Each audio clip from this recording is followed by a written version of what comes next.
Hello guys, in this video I'm going to show you how can you send the feedback in the AppLock application. The first thing you need to do is enter the app.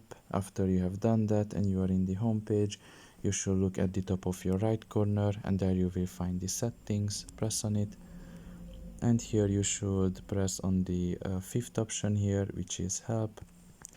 And after doing so, you can see here the first option, which is give feedback.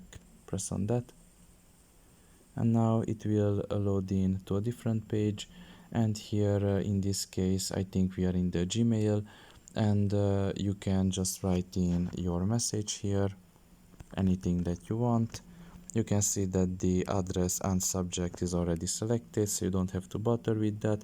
And once everything is done, all you have to do is just press on the arrow that is pointing upwards in the top of your right corner, and your message will be sent to the team. So yeah, pretty much this is all about it. I hope this video was helpful to you. Thank you for listening and see you next time. Bye bye.